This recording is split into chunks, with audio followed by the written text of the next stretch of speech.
ঘটনাটি হচ্ছে, আপনাদের একটি নামের সাথে মনে হয় আপনারা সবাই না হলেও বেশ কিছু মানুষ পরিচিত আছেন। ফাতেমা নামে একটি নাম। এই মেয়েটি আমার আম্মার সাথে জেলেও ছিলেন। যেহেতু আম্মা অসুস্থ ছিলেন, ও অনেক বছর ধরে আছে, আমাদের পরিবারের একজন সদস্য হয়ে গিয়েছে সে। তো এখন দুদিন আগে তার এক আত্মীয়, ওর বাড়ি বরিশালের দিকে, তো দুদিন আগে তার এক আত্মীয়, আমরা এখানে প্রসূতি মায়ের কথা বলেছি, তার এক আত্মীয় তার এরকম কমপ্লিকেসি দেখা দেবার পরে হাসপাতালে নেওয়া হলো। হাসপাতালে নেওয়ার সাথে বরিশাল হাসপাতালে নেওয়া হলো। বরিশাল হাসপাতালে নেওয়ার সাথে সাথে তারা বললো বিভিন্ন রকম কমপ্লিকেসি, ওখানে ইনকিউবেটর বোধহয় আপনি পাঠিয়েছেন না, একমিশন তো নেই, তাকে সাথে সাথে ঢাকায় রেফার করা হচ্ছে।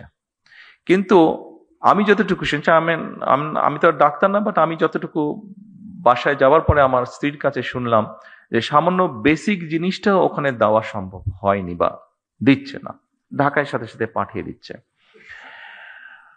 কিন্তু ফাতেমা স্বাভাবিকভাবে আমার ওয়াইফকে বলেছে, উনিও দু একজনের সাথে কথা বলেছেন, সেই জন্য ফাতেমা সেই আত্মীয় খুব স্বাভাবিকভাবে বেটার চিকিৎসা পেয়ে গিয়েছে। কিন্তু প্রশ্নটি সেটা হচ্ছে, সবাই তো ফাতেমা না, বা সবাই ফাতেমার আত্মীয় না।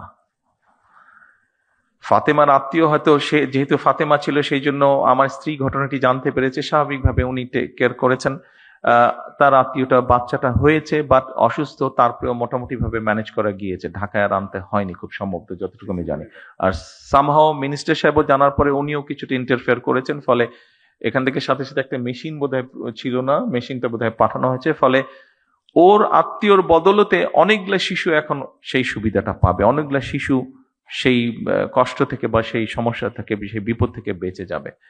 কিন্তু যেই কথাটা আমি বলতে চাইছি, ওখানে যারা দায়িত্বরত ছিলেন তারা যদি আরো একটু যত্নশীল হতেন, তারা যদি আরো একটু কেয়ারফুল হতেন, তাহলে হয়তো অনেকগুলো সমস্যাকে এড়ানো যেত, সব না হলে অনেকগুলো সমস্যাকে এড়ানো যেত। আপনাদের কাছে আমার অনুরোধ থাকবে, এই দেশের একজন নাগরিক হিসাবে আমাদেরকে সাহায্য করুন, সরকারকে সাহায্য করুন, যেন আমরা কাউকে ফাতেমার আত্মীয় হওয়ার প্রয়োজন হবে না।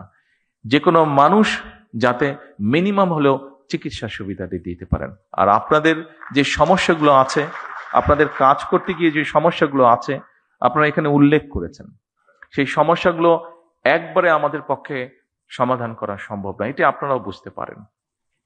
তবে প্রথম যেই সমস্যাটির আপনারা কথা বলেছেন, নিরাপত্তা আপনাদের একটি বিষয় আছে, যেটাতে প্রথমেই আপনারা হাততালি দিয়েছেন, আমি জিজ্ঞেস করলাম যে ওটাতে আপনারা হাততালি দেন, খুব সম্ভব 3 নম্বর পয়েন্ট ছিল বোধহয় ওটা। এই 3 নম্বর পয়েন্টটি, এখানে স্বরাষ্ট্রমন্ত্রী সাহেব আছেন, ওনার সাথে আমি আজ না হয় কালকেই স্বাস্থ্যমন্ত্রীকে নিয়ে, প্রতিমন্ত্রীকে নিয়ে এবং সেক্রেটারি সাহেবকে নিয়ে ইমিডিয়েটলি আমি স্বরাষ্ট্রমন্ত্রী সাহেবের সাথে বিষয়টি আলাপ করব।